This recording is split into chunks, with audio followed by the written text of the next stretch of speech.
Welcome to Andy Staples On3. And boy, do we have a matchup for you. In one corner, the NCAA. In the other corner, the University of Tennessee. This one is scheduled for 10 rounds. I'm doing it like a boxing match. I should be doing it more like a wrestling match. This bout is scheduled for one fall. Entering the ring to my right, Tennessee Chancellor Donde Plowman. Entering the ring to my left, NCAA President Charlie Baker. Wow. Who'd have thunk that the NCAA's decision to enforce NIL rules that don't really square with reality would cause so many problems? But yes, here they are right now. So let's start on Tuesday afternoon. All the wheels were in motion for this and have been for a while. Keep that in mind. Keep in mind that the NCAA has been looking into Tennessee for a while. Tennessee has obviously known this for a while. So all of this stuff is not as off the cuff as it might seem, all coming out at once on Tuesday. But this has been a collision that has been set up for a while, and it could be a very, very impactful collision, because I don't know that it's just going to be Tennessee when the dust settles. This is the NCAA potentially versus a lot of its schools, and now we see what happens next. So let's back up and tell the story a little bit. So on Tuesday, Pat Forty of Sports Illustrated reports that the NCAA is investigating the University of Tennessee. Shortly after that, Donde Plowman, the Chancellor of the University of Tennessee, releases a letter that she sent to NCAA President Charlie Baker on Monday. So when that came out, I did a whole video explaining what that all meant and explaining the key points in Donde Plowman's letter. So let's watch that. And then there's more to the story after that. It's Tennessee versus the NCAA. That's right. The NCAA investigating Tennessee over, we're not entirely sure what. Perhaps it has to do with NIL. Perhaps it has to do with football. But right now, we don't have the specific details. What we do know is that Tennessee is proactively fighting back, and that Tennessee Chancellor Donde Plowman basically went scorched earth on the NCAA this week with a letter to Charlie Baker, the NCAA president. And in this letter, Plowman essentially says, look, we're going to fight you on whatever you try to accuse us of. And this is very interesting because the NCAA just got through with a case with Tennessee where Tennessee was praised for its exemplary cooperation. Now, cooperating on the NCAA with the NCAA in that particular case allowed Tennessee to fire Jeremy Pruitt for free. So there was an incentive. But in this case, it's a little bit different. But this seems to be part of a wave of NCAA investigations related to NIL that you're seeing across the country. You just saw the resolution of one at Florida State where offensive coordinator Alex Atkins got suspended for 3 games. They're investigating Florida right now about the contract that was signed with Jaden Rashada, the quarterback who signed with Florida but never wound up at Florida. But it was a $13.8 million contract that had no real money behind it, but taken by the terms of the contract would constitute a violation of NCAA rules if that's what they determine. What happened at Tennessee, we don't exactly know yet, but we know that Donde Plowman is mad. From her letter, earlier today, this is on January 29th, a team from the University of Tennessee met with members of your enforcement staff to discuss allegations the NCAA intends to bring against Tennessee related to NIL. We appreciate your staff listening to our arguments and agreeing to evaluate them. The NCAA's allegations are factually untrue and procedurally flawed. Moreover, it is intellectually dishonest of the NCAA enforcement staff to pursue infraction cases as if student athletes have no NIL rights and as if institutions have all been functioning post-Alston, which is the Supreme Court case the NCAA lost, with a clear and unchanging set of rules and willfully violating them. It would have been my preference to discuss my concerns with you in person. Your recent testimony before Congress indicated you wanted to meet with as many member institutions and student athletes as possible to discuss issues associated with college sports. I am sharing my perspective in writing since my December request for you to meet with me and our athletics director, Danny White, was denied. That is Donde Plowman saying, hey, we were going to talk to you about this stuff. You didn't want to talk to us about it. And this is the biggest problem for the NCAA right now as it goes after these NIL cases. The schools do not feel like they were given a real opportunity to shape the rules here. This has all happened kind of in flux since NIL was allowed, basically because state legislatures legislated it into existence. And so the NCAA has been trying to play catch up ever since. And it really has become a big problem when they try to enforce these cases. We haven't seen much enforcement. We saw the Florida State one with Alex Atkins. We saw a women's basketball one at the University of Miami last year. That's pretty much it. But they seem to be going after quite a few schools, and I don't know that those schools are going to take it. I think we've seen a big shift in the way schools deal with the NCAA in the last few years. It started with North Carolina. You had those paper classes, and that one was a little bit different because North Carolina wanted to make sure they didn't get in big trouble. They had, these classes covered multiple sports, athletes from multiple sports took them, but where the NCAA enforcement staff screwed up is they said they were extra benefits when in fact they were available to everyone on campus. So North Carolina's lawyers outmaneuvered the NCAA enforcement staff on that one. That was not necessarily them just thumbing their nose at the NCAA. That was fighting back with a legitimate legal challenge. Michigan fought back a little bit harder and a little bit differently with the NCAA and with the Big Ten in the Burgergate situation and in the Connor Stallion sign stealing situation. And remember, Michigan was always one of those places that you just assumed, well, they're going to do what the NCAA says. They don't want to be viewed as a renegade program. That's all out the window now. None of that stuff matters anymore because the schools feel like they've been pushed into this corner. And Plowman put it really well. Basically, the NCAA is trying to enforce rules that cannot coexist with the NIL laws that exist in the states. Here's another piece of what Donde Plowman said. No one wants the chaos that currently exists, but here's where we find ourselves. The NCAA and its members need to redefine their relationship and create proactive partnerships that actually help solve the problems facing intercollegiate athletics.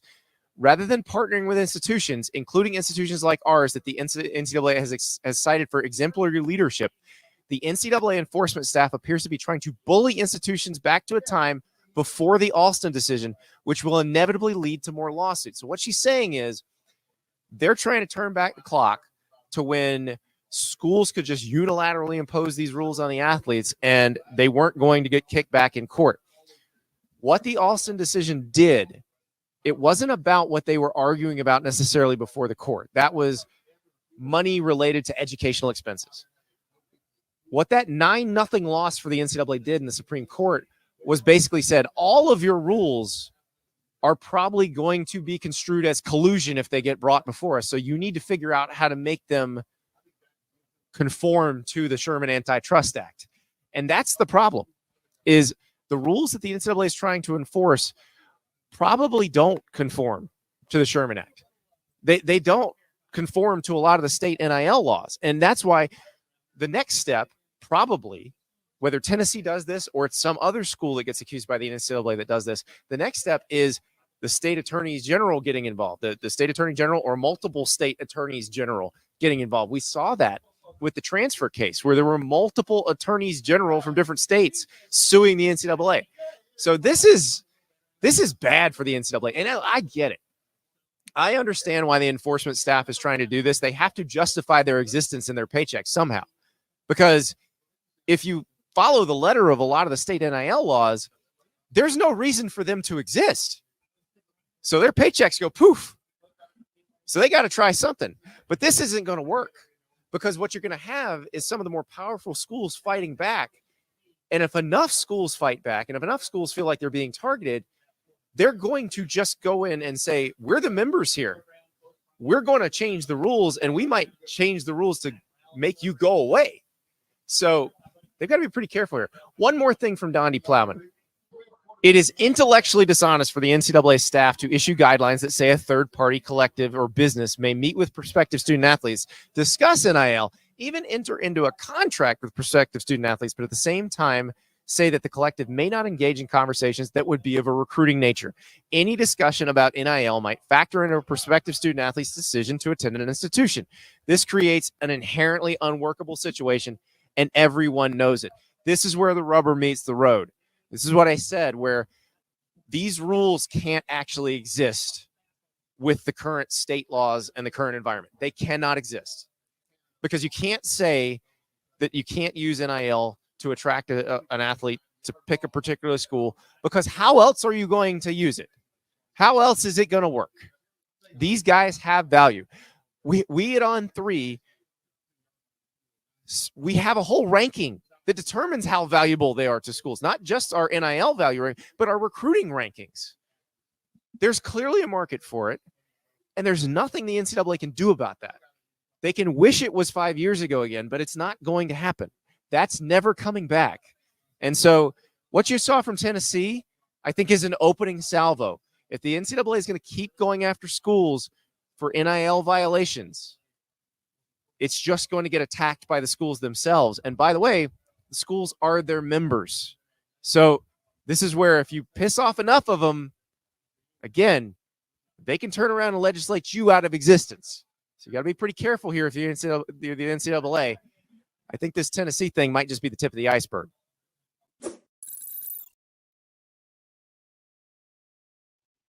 And that's the deal with Tennessee, because it's not just Tennessee. There are other cases in the pipeline right now, and I think that's where the NCAA has got to be careful here. One, it can't look like it's singling out, because everybody it chooses is going to say, why'd you choose us? Because everybody does this now. This is how everything works. And so let's get into a little bit more of the specifics of this case. We talked to Brent Hubbs from VolQuest about the Tennessee case specifically, and that was on the Roundtable channel at On3 Sports. If you are not subscribing to the Roundtable channel as well as the On3 Sports YouTube channel, well, smash that subscribe button next time. That's where we hit up all the big breaking news, and this was pretty big breaking news. So here is a little snippet of that conversation with Brent Hubbs from VolQuest. I do wonder if the response is going to be similar at some of these other schools as it is to the response at Tennessee. Yeah, I think that is going to be fascinating. Is Donde Plowman on an island by herself in the NIL world, or do people jump on the island with her and kind of follow that lead point? I've had someone tell me today that there's somewhere between 12 and 20 schools, or 12 and 20 collectives, I should say, that the NCAA has been looking hard at over the course of the last year or so because of they have concerns about how things are done. They wonder how some of these things are done. Some of those collectives are pretty loud, pretty vocal, and they've been looking into those, into those situations. And we'll see if anything else comes of it at other schools. And we'll obviously see what the NCAA's next move is. I think from a news standpoint, from a hard, concrete news point, where Tennessee stands as of this evening. It's very clear. So the question now becomes, where does the NCAA go next with a continuing on investigation? Do they have enough that they're ready for a letter of allegations? Does that come next?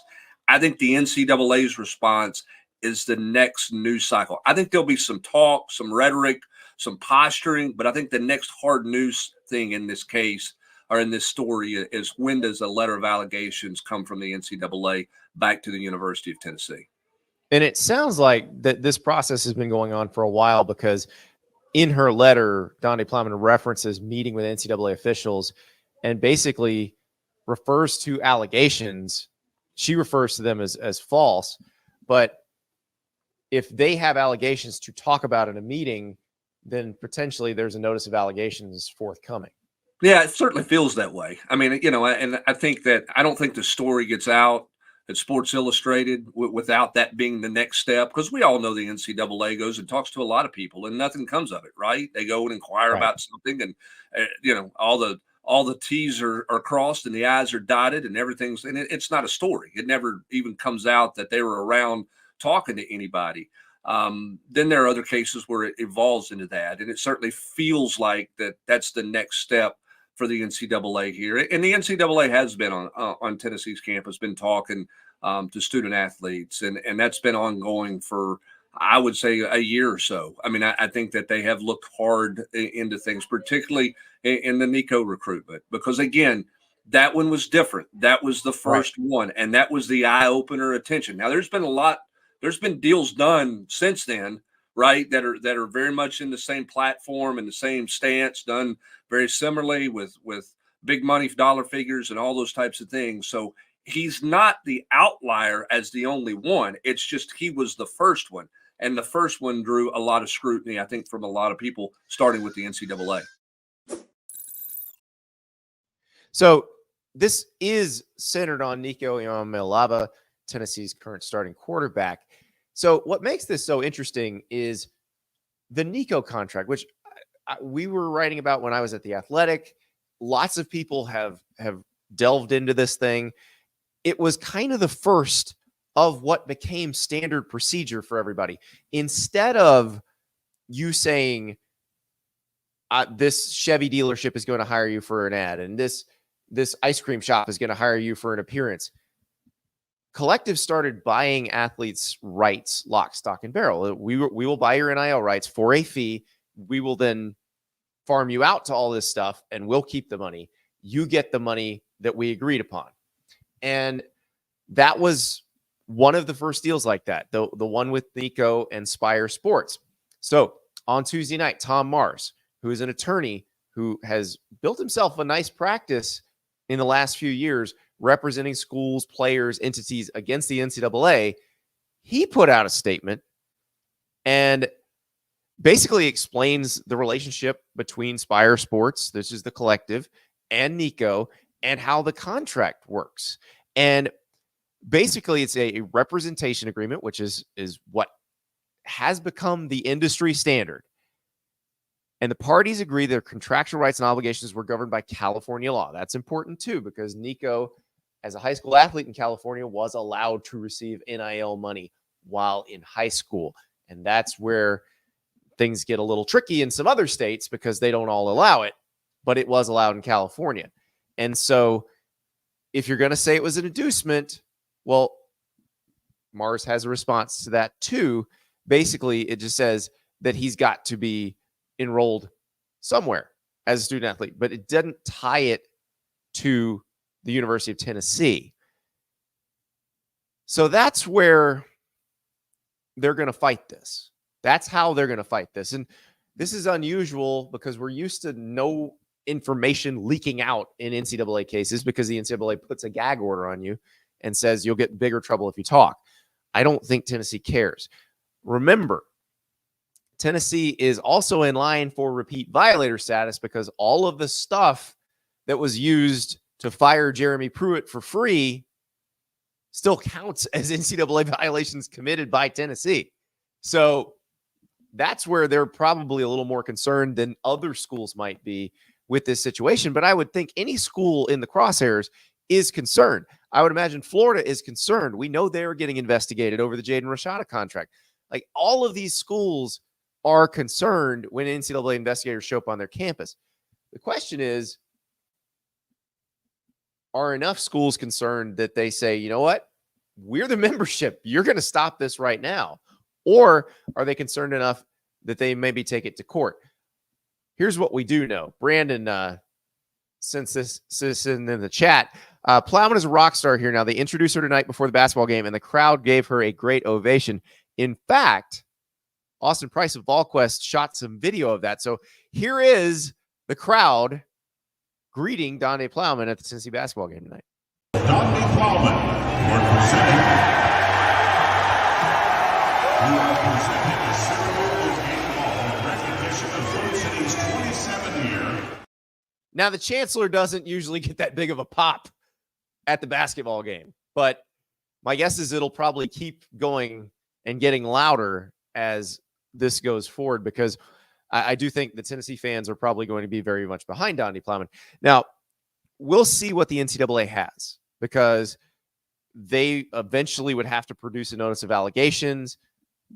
Tennessee would probably have to release that as part of an open records request. So I think we'll see what is at issue here more. Tennessee has done a really good job framing this to make themselves look as good as possible in this situation, which is how you probably should handle it. But the NCAA, because of its own rules, is going to have a little hard time framing it. The way they work is typically they've got to leak stuff, or they have rules that say they can't just give it out. And so I don't know that you're going to see much from them in the way of hard, tangible stuff other than an NOA that we would actually probably get through Tennessee. But this one's interesting because, again, if a school the size of Tennessee takes the NCAA to court, the relationship between the schools and the NCAA is going to change fundamentally. That is going to happen whether it's Tennessee, whether it's another school in another case like this. Michigan was going to take the Big Ten to court. They didn't quite get there. But the fact that Michigan was sitting there ready to take its own conference to court tells you we're in a very different time than we used to be. Because Michigan's not the type of school that ever wants to be viewed as a boat rocker or a renegade. Tennessee, we saw what they did. The way they used the violations to fire Jeremy Pruitt put them in a different basket. But if enough schools find themselves similarly aggrieved, then there will be action. We saw it with the transfer rules. 7 different state attorneys general sued the NCAA in federal court. The transfer rules didn't last a day, essentially, after that happened. So what if they go after the NIL rules? Because if you're under attack and the only way to fight back is attack the NIL rules, it is going to be a big problem for the NCAA if it wants to enforce those rules. Now, I'm not sure the schools actually want the NCAA to enforce those rules. The schools have figured out a system that works for them right now. Any new system is going to require more stuff to happen. And remember, there's a case before the National Labor Relations Board in California. There is a case in federal court called House versus the NCAA that's about former athletes suing for money they would have made had NIL been available to them. And the NCAA is probably going to have to settle that one. So all of these things are happening. They're trying to get a Hail Mary from the U.S. Congress. They're not going to get that. They're going to have to figure out a way to have some rules that they can actually enforce.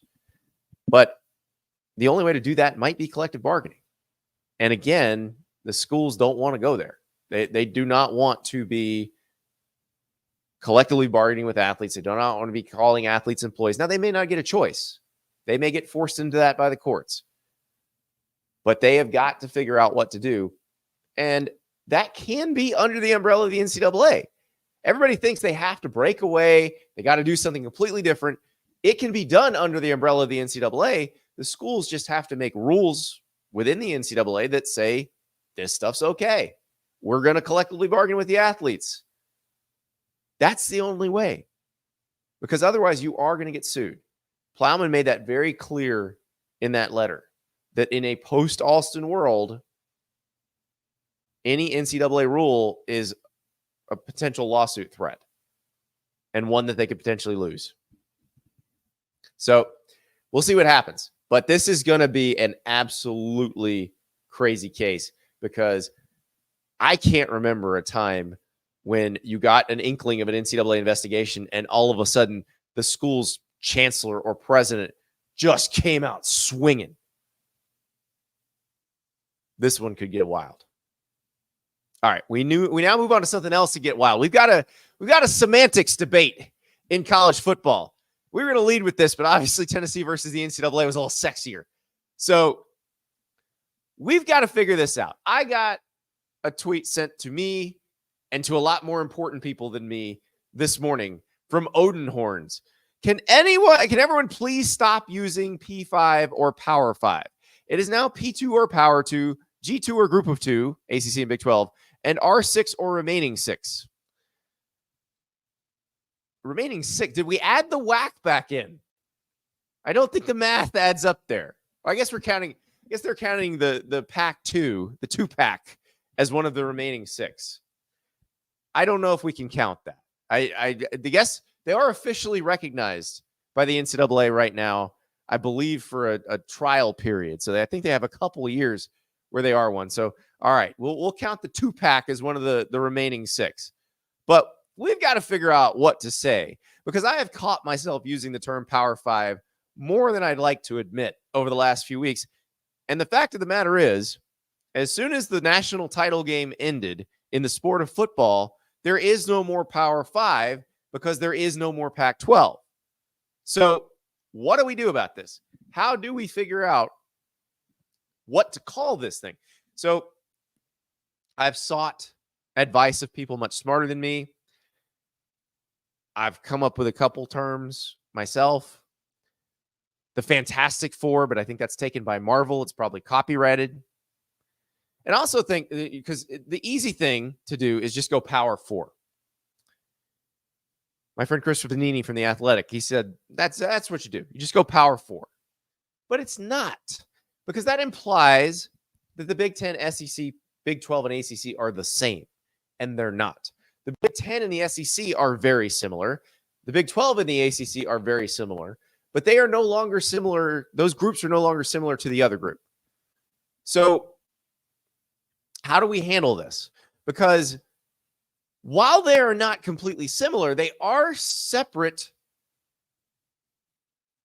from others. They are different from the group of 5 or the R6, the remaining 6, or whatever we're calling that group. So how do we term this? Because we've got to figure this out. And I will throw this out there. So my producer, River, I'm going to ask you to do this going forward. Not tonight. We can't, logistically, technologically, probably can't make it happen tonight. But I want you to get the Family Feud X sound. So when someone gives a wrong answer on Family Feud, they get the most humiliating sound. Like, it is a violent. There it is. I want to be hit with that every time I accidentally use the word Power 5, so that or the phrase Power. Thank you. Power 5.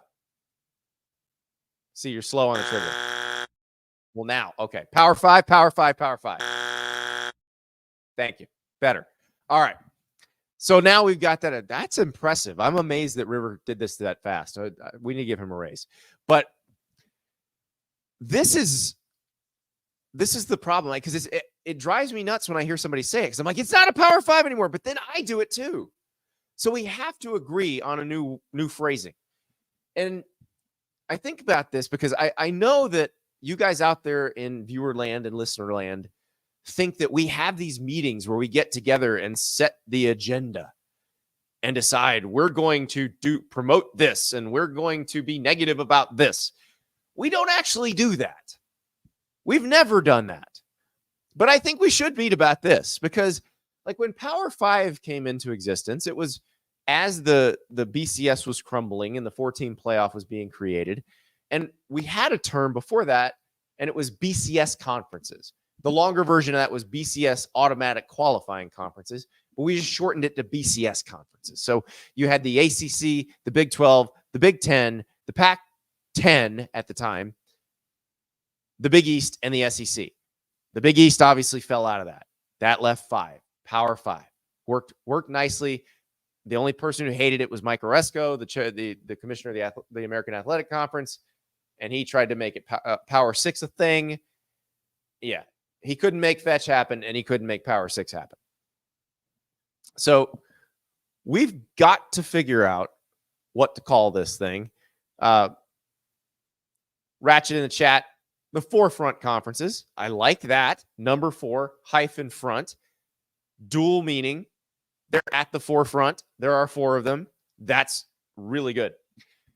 I've sought out some help from some friends in the industry. I'm at the Senior Bowl this week, and my friends T-Bob Hebert and Jacob Hester, former LSU players, they do a show together for ESPN Radio in Baton Rouge. And so I caught them during a break in their show, and I said, all right, guys, what do you have? So T-Bob, you say P4? I guess I've never thought about it, but yeah, it seems lazy. But yeah, Power 4, it sounds better as P4. I don't know. Big 4? Big Quad? Here's the question. Is it even 4, or is it like Elite 2, and then we got to come up with another name for the rest of the group? Seems a little wordy, but and Big accurate. 10. I mean, yeah. So I think Elite 2, and then we'll workshop the rest of it in the middle. The UBA Conference? That might be a little aggressive. There's something to do with Quad there, certainly.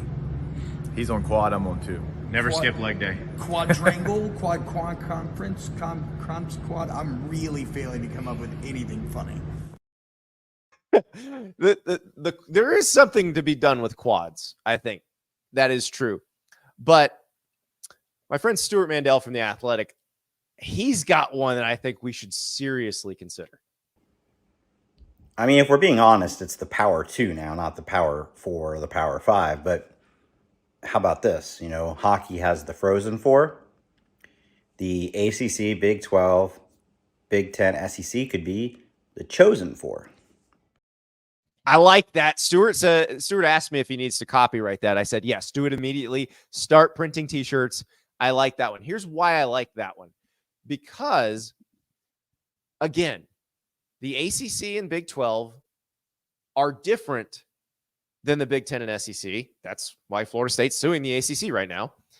But they are also all different from the other leagues in that we are pretty sure in every year that there's a 12-team playoff, that the champions of the ACC, Big 12, Big 10, and SEC will automatically be in the playoff, and in fact, will get a bye in the playoff. Now, there's a chance that the champion of some other league will be ranked higher than the champ of one of those leagues, and will then get the bye. But in most years, those will be the ones who get the byes and get in automatically. So I like that.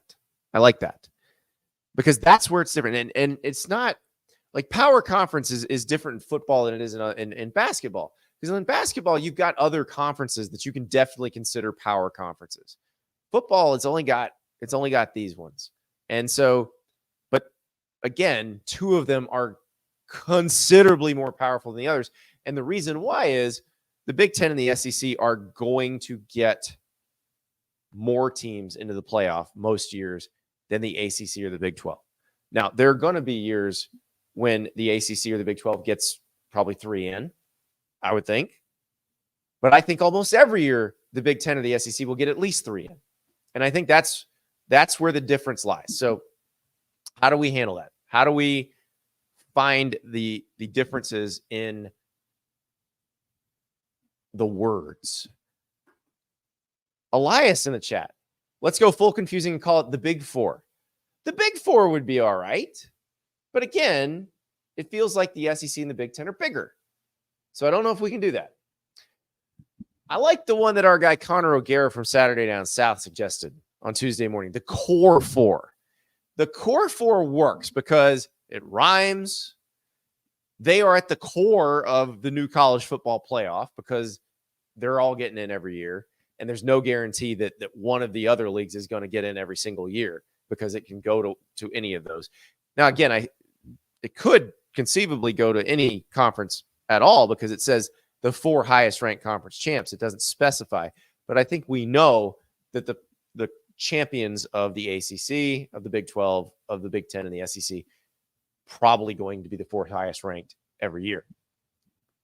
So the Core 4 sounds really good. It rhymes. The Chosen 4, the Core 4. A Core 4 rolls off the tongue a little better. I think it might work a little bit better. But that is we got to figure it out. So I'll put up a poll with some of your suggestions, some of my friends' suggestions, and we'll see what we can get because we definitely need to have a consensus on this. We got to agree to it because I'm hearing too many people say Power 5 these days, and I said that on purpose, River. Do it when I don't mean it. But I'm hearing too many people use the old word because we can't stop ourselves. We've been using it since 2012, and it's become part of the furniture. But it is time to change that. It is time to do something different. So, whether it's Core 4, Chosen 4, Big 4, Power 4, I don't know that I'm necessarily going to go with what you choose in the poll. I'm going to keep some artistic license there. Elias in the chat, Premier Leagues. That would be good. I think, although you spelled premiere like a movie premiere, I think we'd drop that last E if we were going to do it like that. Although I imagine a certain soccer league in England might get a little upset about that. But we definitely need to figure out what to say here, how to do it. And again, it'll be part of our ongoing re-education during this offseason where we figure out how we deal with the new version of college football. I had a really good conversation with my friend Chris Doering about the new version of the SEC. Chris works for the SEC Network, obviously great former Florida walk-on. But first, I got to tell you about Prize Picks. Download the Prize Picks app. It is the most fun daily fantasy game in America. You're picking players, you're picking squares, you're deciding more or less points, rebounds, wickets, you name it. Use the referral code Andy. They will match your first deposit up to $100. So right now, if you go on Prize Picks, you're looking at college basketball second half stats. You're looking at NBA second half stats, NHL games that are starting late tonight, NBA first half. Got some League of Legends, esports, you name it. How many kills on the first screen are these guys going to get? So many ways to play. Download Prize Picks today. Use the referral code Andy, and they will match your first deposit up to $100. Now it's time to talk a little new SEC with one of the great walk-ons in SEC history, Chris Doering. About the greatest walk-on in college football history. I don't know about that. You're one of them. Top 5? I mean, we just watched Cody Schrader this year rip up the SEC. True. Chris Doering, one of the greats. Thank you, man. Florida receiver. Forgive me, by the way, too. I went to shave this morning, and I didn't have my razor in my. Listen, we know it's a look. It's not a look. It's too old and gray. I would never. It is definitely a look. I swore I wasn't going to do any interviews on camera today, but because you asked me, and we never see each other. We live in Gainesville together, but I never see you except on events. Well, this is a guy who is, he's 27 years old. So still 27 years old. So that's all right. So Cody Schrader's an interesting one though, Chris, because now he was a scholarship guy in D2 and then a walk-on. So we don't count him at that. Those scholarship guys. I can say at Florida alone, I mean, Louis Oliver was a walk-on. He was pretty Kerwin Bell was a walk-on. So, that's right. Some pretty good players there. That's right. No, it's amazing the path, but you kind of, for those who don't know, you held the SEC touchdowns record for 25 years. Devontae broke it? Broke it badly. Yeah. I was gonna say I was gonna give you something about you playing fewer games back then, but no, he did it pretty quick. Yeah, he did. And if there was anybody that I had to watch break it, you always want to say the right things about how excited you are, but literally watching Devontae do it with the type of tactician he was at running routes, the way that he was so competitive, it was fun watching that run. So we're out here at the Senior Bowl, and you're seeing these guys as they go to the next level. You've been through this process. What is that like? It takes me back to my days of coming here. After we played the national championship game against Nebraska, lost that game, and then kind of immediately went out to the East-West Shrine game in Palo Alto, and then flew directly here. So it was kind of a whirlwind experience. And I had no idea back then of what to expect. Now these guys, they go through all the training and preparation for this and the combine. But like it's showing up and being on your own and not necessarily knowing the offense and the schemes and the coaches, it was really a kind of an anxiety-producing experience, really. What are those questions like that you get? Has that changed? I'm sure you ask these guys now. Again, we had no idea what any of it was like, but the Giants were they were quick to grab you and you take you in there, and it was like a 500-question like bubble fill-in Scantron test that you had to take personality-wise. You're like I thought I got out of this. Oh man, it was terrible. And they gave you a nice jacket, a little pullover, Giants pullover, but for your time. But I remember Coach Gruden was at the Eagles at the time. He was the offensive coordinator there, and he hit me with this long verbiage. He goes, "You're gonna be able to remember this," and just ripped off one of the long West Coast offense. You're like, plays. I'm not the quarterback. Yeah. Just you tell me what to do. I'll listen to the part that I need to and run the right routes. Yeah, the Steve Spurrier playbook did not have a lot of long. No, and you know this. Yeah, I haven't played there too. Like watching the games, even when he was at South Carolina with the Apollos. He didn't care about anybody stealing his signs, right? The signs were the same from when we were there. Well, there is something to being, seeing the matrix, and there's not many coaches that can do that. Yeah. They can, from the field, see everything. Yeah. And that's you can steal all the signs you want. It doesn't really matter. I don't know that I've ever been around or seen a coach that had a better feel for what a defense was doing than Coach Spurrier. Yeah. You remember we'd be doing 7-on-7 out there. Every coach has that thing scripted out. He's got an empty play sheet with just what the coverages were and just ripping them off the top of his head. It's a unique skill set and one that was really cool to kind of watch. Well, and that's the most interesting thing when you look at these coaches today. You guys just talked to Eli Drinkwitz for your SiriusXM show, and he's the guy who gave up play calling, and it worked for him. But some coach like Hugh Freeze is taking it back now because he's probably like watching Auburn last year didn't feel like I was watching a Hugh Freeze team. I suspect it'll feel that way again this year. I couldn't imagine, working your way up the ranks of coaching by primarily calling plays and then getting to the pinnacle and giving that to somebody else, like trusting your fate in somebody else's hands. And maybe it has to do more with finding the right person. Obviously, the Philip Montgomery, Hugh Freeze pairing wasn't that. And it's not that. It's not his offense either. And like he said in the middle of this, or after the season, he said, there were times I wanted to jump in, but I wasn't as familiar with the verbiage as I should have been, and didn't want to confuse anybody. And it's crazy to think about that when you're the head coach, you're like, I want to do this, but I can't even say it. Yeah. But it is such a balance though, with how, the demands of being a coach in college football these days, particularly in the SEC. So I don't know how these guys do it, but it's a job that I don't think as many people want these days because of the NIL stuff and having to deal with the transfer portal. It doesn't. I'll take the money. I take the money. I'll take the getting fired for it too. That's and nothing wrong with a little mailbox money. Exactly. No, but you're right. It is a much different job. And I find that your Eli Drinkwitzes, your Kirby Smarts, the younger guys complain less about it and are just like, look, they've adapted, right? I got to work for 20, 25 more years. So I got to figure out how to do this. If you're closer to the end, I don't know that they may hasten in. Nick Saban says it's not that. Nick Saban said it had to be a little bit of that, right? Well, it had, you talk about not having energy.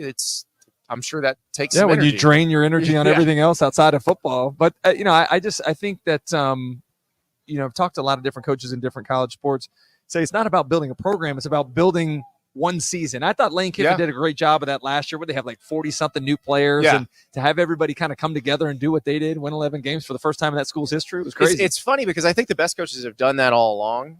And you kind of have to because teams change personalities over seasons. And now it's even more highlighted, like even in football. Like basketball, they've been doing it for a while. Yeah. But the football coaches definitely have to do it. But I go back to think about when Tennessee won the national title in 1998. Mm-hmm. That team wasn't the one that was supposed to. The 99 one. Or after. The before and after. Peyton. Right. Yeah. So it wasn't Peyton's last team, and it wasn't 2 years into T. Martin. So that's the question. And that 99 team had a completely different personality than that 98 team. Yeah. The 98 team was built to win a national title, super selfless. That 99 team, a lot of guys looking at their it happens, future. right? Yeah. But even more so now with what can I get for myself in terms of NIL opportunity, in terms of shopping myself around. Well, it's like what happened with Michigan, where everybody's saying they're cheaters, gave them a common cause to rally around. Mm-hmm. And those guys were probably kind of the right ingredients you'd want anyway. Guys who weren't necessarily superstars from the beginning, but kind of built their way into it. But they had that nice comment, like everybody hates us. Yeah.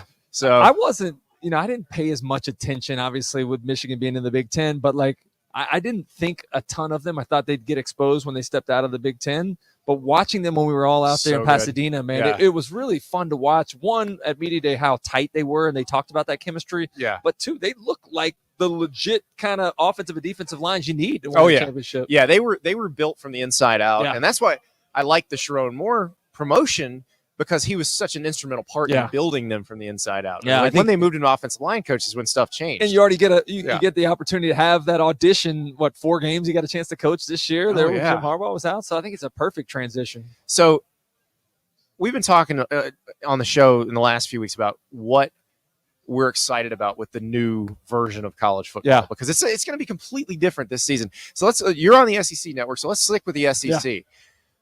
Which team are you most excited to see the 2024 version of? Oh, one, I'm fascinated to watch Oklahoma and Texas. I mean, that's going to be a unique opportunity with them coming to the league.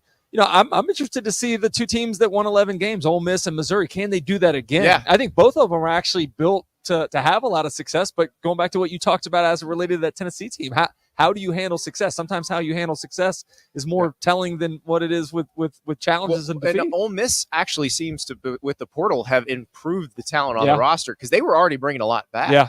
Missouri, they've got some more key spots to fill. Like Chris Abrams-Drain is out here, and we talked to Blake really Baker though. players. He actually said, "Look, they're set up pretty well, and the schedule is fairly forgiving for them as well." Yeah, Blake Baker, who is now LSU's defensive coordinator. Funny listening to Drink talk about Blake, and obviously it's a big loss for them. But joking around, like, I hope he freezes out here today. I hope the sun gets in his eyes and he can't see. But it was a great phenomenon to watch how good that defense became after being historically bad, 3 years ago? Well, and Blake's such an interesting case because he was the DC at Miami. He gets let go. He's, reemerges as a position coach at LSU, gets caught in the wash of that staff getting fired. And so he finally got a chance to show what he could do. And now he's the highest paid DC in college football. Man. So much of being a successful player or coach is being at the right place at the right time with somebody that wants you to do well. So it's been nice to watch him have that success. And I'm glad we kept him in the SEC, albeit, back in Baton Rouge. Well, LSU is an interesting one to me because the defense can't help but get better. Well, they only have 3 scholarship defensive linemen right now. That's crazy. Think about LSU. It's almost like at our alma mater. Florida always had great defensive linemen, and for them for LSU not to have that right now. Well, and they didn't have great DBs for the last 2 years. Which that's what the you're strangest known thing for as well. So that's the thing. They've got to get that better, and then you don't have the Heisman Trophy winning quarterback and the 2 aliens at receiver. I do think getting Corey Raymond back to LSU is going to be a big part of helping to rebuild DBU there. But it was weird seeing them cherry pick players that I don't think were SEC caliber secondary players. Well, it does help when you have 2 offensive tackles that you're really confident. Like Lance Hurd may wind up starting at Tennessee because he just couldn't. Yeah, I mean there was no place to start him at LSU. But remember, just 2 years ago we were looking at them starting 2 true freshmen out there and how well they kind of grew in a quick period of time. Yeah, I'm so fascinated by all this because the schedules are different. Are you sad? I'm a little sad about the elimination of the divisions. East? Yeah, I mean, it just. I would probably be sadder if I'd followed an SEC West team the entire time because I feel like the SEC West was such a meat grinder and so good for the last 15 years. It wasn't that way when we were at Florida, though. No, it was the other the way East, around. The Florida-Tennessee game was the de facto championship game. And the thing is, Tennessee falling off for a while, Georgia not being as good as it could have been for a while, and then Florida having its ups and downs. Yeah. It just, the East didn't have the same cachet. No. And then, Kentucky got better under Stoops, but Vandy was Vandy. South Carolina was up and down. So it never really was that. So I'm excited because it freshens up the schedule. So if you're a Georgia fan, if you're a South Carolina fan, you're not seeing the same schedule every year. Yeah. I'm interested. I think the pendulum, you talk about scheduling, for a while there, it felt like it was inevitably going to go to 9 conference games. Yeah. And then as much of a grind as it's been in projecting what the schedule they're looking like, at the schedule. Holy I don't know if crap, they're going to go forward with that now. I don't know. I think that still probably depends on if TV's willing to kick in some more money. I'm sure they'll find a way to do a 9th conference game. But if nobody's going to make it worth your while, why would you? Because I was always you got to do 9, and I still am a you got to do 9 because I don't think you can have Texas and Texas A&M in the same conference and not have them play every year. Because the only way to do it with the schedule format they have now is Texas and Oklahoma are going to play every year, and then where does that leave Texas and A&M? Where does that leave Auburn, Georgia? Where does that leave Alabama, Tennessee? And I'm sorry, you made the schedules boring for all those years to protect Auburn, Georgia, and Alabama, Tennessee. So you damn well better protect them now. I think that's one of the things that I think I'm most worried about with the landscape of college football changing so much. The SEC is built on history, it's built on tradition. And so losing some of we lost Florida Auburn a number of years back, which was such a great game. That was a rivalry both fan bases absolutely love. Yeah. And to not have that, I think there's a way that you can create in this new environment with 2 new teams a way to go back and keep some of that tradition. Well, the Big Ten just does hey, if you want to play this team every year, well, within reason, we're gonna schedule you against your traditional rivals every year, and then we'll just rotate around. Makes it a little more complicated. Although I don't know if Florida wants to be drawing. No, right they don't now want LSU and Auburn back. Yeah. Fine. You want us to do Georgia, LSU, and Auburn? No, thank you. Let's talk about the Gators. The Gators have what looks like the hardest closing stretch of any schedule I've ever seen in my life. It has to be the most difficult schedule in the history of college football, right? Right. Well, because the thing about it is there would be years where Florida State's always going to be at the end. but they wouldn't have a Miami or a UCF, much less both of them. Yeah. And I think that's like, this is, and you know how UCF's going to feel about coming to this one. Yeah. The Miami game is fascinating to me because that's one where both sets of fans think, well, they got to win this one. Otherwise, if they can't beat these guys, both teams have a losing record. Both of those coaches have a losing record currently at their respective schools. And like, you're right. You lose that game, you're immediately on the hot seat. Yes. Yeah. And it doesn't matter whether it's Billy Napier or Mario Cristobal. Yeah. It's the same situation for either one. Yeah. And that's the part, like when both sets of fans think, well, if we can't beat these guys, we're screwed. Yeah. Like that is a strange situation. And then you got UCF and then Texas, like Texas A&M comes to Florida early.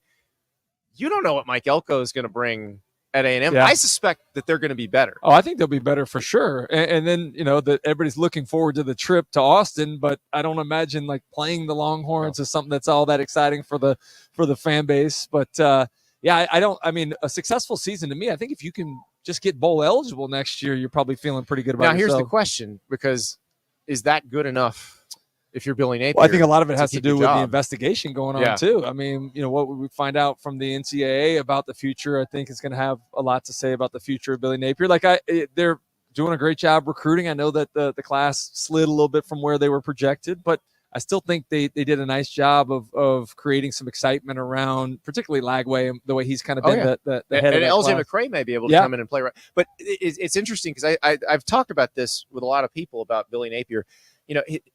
If he had gotten hired at Florida 5 years earlier, it may have been the perfect situation because he was building through the high school recruiting ranks, getting guys on who are difference makers out of high school. But now you have to be so fast and so nimble in the portal, or they'll just, everybody else just passes you. Yeah. And I think Ole Miss is a great example of that. Missouri is a great example of that, where they're very smart. And Florida State's another good example. Yeah. Like they go find what they need. It gets them better. And the thing about Florida State that I don't know that people realize is they had their deepest high school recruiting class in 8 years this year. So that has allowed them to get better that way. I think if you're Florida, you look at Florida State, they wanted to get Norvell out of there, and they didn't have the ability financially to do it, so they were kind of stuck with him, and it turned out to pay dividends. So I hope that there's a level of patience. I know that's not a thing in college football fan bases these days, but the question you have to ask, to me, if you're going to make a change, who am I going to go get that's better than the guy I have right now? Right. And I don't there's know if not that guy's a out lot there. of obvious choices out there because I Jed Fish is a Florida grad, but I think by choosing to take Washington now is a statement.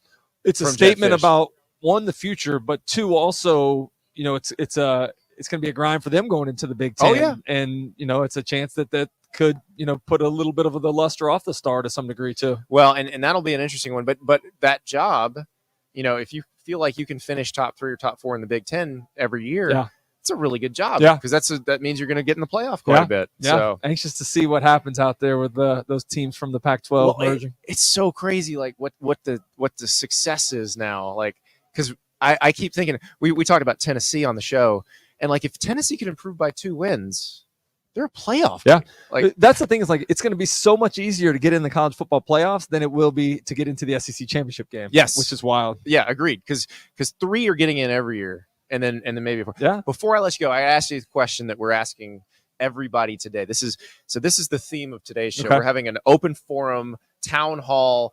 We are replacing the term Power 5. Okay. Because it's obviously not accurate anymore. Okay. Do we just go Power 4? Like that doesn't feel right to me No. because I don't think the Big Ten and the SEC are the same as the ACC and the Big 12. No. What are you thinking? You got suggestions for me? Is One this like a multiple choice? Well, one suggestion that I really like is Core 4. Core 4 is good. Because that means, okay, everybody's got essentially your champion makes the playoff. But we acknowledge there's some differences, like the Big Ten and the SEC are probably going to be able to get more in than the ACC and the Big 12. Core 4 is good because you got the rhyme aspect. You I either love got to go the with rhyme or alliteration. Is there an F word that we can use that would be? Well, there's some F words we can use, but that would be appropriate. The Fabulous 4? Fab 4. The Fab 4? I think that's taken. I think Yeah. somebody's already got Yeah. that. But no, that is probably I think Core 4 feels like the best one. But you have the power to push this out. But I there, don't. so- That's why I need enough people to agree with me, because I was thinking about who agree. Everybody, all the listeners, viewers, readers think that we meet about this stuff, Mhm. and we don't. Like we didn't meet to come up with Power 5 and Group of 5. Yeah, who coined that? It just sort of happened organically when they were creating the 4-team playoff. Yeah. And remember, it used to be BCS conferences, Mhm. and then the Big East drops out, and so Yeah. you got to call it Power 5. Yeah. So yeah, we don't actually have the meeting. So I was like, well, why don't I host one of those meetings? We've never actually had one, so let's actually have one. Is that in person or is that Zoom? Well, it's everybody who wants to come in. It'll be your segment is actually airing after this. Okay. This discussion. Okay. So that's why I revealed Core 4 to you, Okay. because All right. it will This hasn't been revealed on the Okay. show. All right. But yes, I just think it's one of those things we should agree on, because I don't see a consensus. Like Power 5, the consensus formed immediately. Yeah, I haven't heard a consensus either on that. I haven't even heard that really be We discussed. keep yet. saying Power 5 because we don't know any better. That's true. I catch myself all the time. I'm gonna get my producer to get the Family Feud buzzer. Yeah. Somebody says To it. play it every time I say it. Yeah. Yeah. I gotta train myself out of it. That's a good, we do that sometimes with like crutch words. Like you write Yep. the word up there so you don't use it because you have a go-to word. So you need to have to make yourself aware. Fascinating is my crutch word. Is that? It's a fascinating crutch word. Chris Doering, thank Good you to be so with you, bro. much. Appreciate it. You do have to watch those crutch words, and also just words in general. Let's play a little audio from Caleb Downs, the former Alabama safety who transferred to Ohio State, and he had his first media availability at Ohio State on Tuesday. Spencer Holbrook of Letterman Row passed along this audio. This one got transcribed in a story, and oh boy, did the Alabama fans seize upon this particular choice of words. Here's Caleb Downs. What is it that stands out right now as you look back on it about Nick Saban? What made him special? Very disciplined person. He was committed every single day to being his best self. And not many people can actually say that and be truthful with that. He was the same person every single day, and he taught me a lot about commitment, about being disciplined, consistency, everything that goes with that, and being great. I feel like that's what he embodies. It was the word commitment that bothered the folks, because Saban left and then Caleb Downs left. Now, I will quibble here somewhat, though I would say Caleb Downs probably should not have used that particular word when saying what he learned from Nick Saban as he sits at Ohio State 3 weeks after leaving Alabama. But Nick Saban did have a contract that didn't end after this past season. So there's a little surprise there from Saban for Caleb Downs, I imagine. But yeah, don't use that particular word in that particular scenario, because yeah, they're going to jump all over you for it, and it's a learning experience. It's a lesson for the young man. When stuff like when you change schools like that, that's probably not a word you're going to use in an interview for a little while. It's okay, because the new fan base is going to love you. The old fan base will probably get over it eventually, and then you can start using it again. But right now, maybe just not yet. I will work on my crutch words. We will put out the poll and figure out power what? Not power. I'm not going to say it. Power Cinco. We're not going to say that anymore. But will it be chosen for Core 4, Power 4, the Big 4? We will come to determination. I think by the end of the week, we should have a determination on this, and we will know what to call this thing going forward. I think I like Core 4 the best. I think. But I need some time to think about it. Tomorrow night is a Dear Andy show. You know how to reach me on Twitter, Andy_Staples, on Instagram, Andy_Staples. You can email your question to AndyStaplesOn3@gmail.com. You want to turn the camera on yourself, shoot a video, send it to me? That'd be great. We love your questions. We love when you help guide the show. You have the best ideas. So I cannot wait to see your questions. Andy_Staples on Twitter and Instagram, AndyStaplesOn3@gmail.com. And we'll talk to you tomorrow night.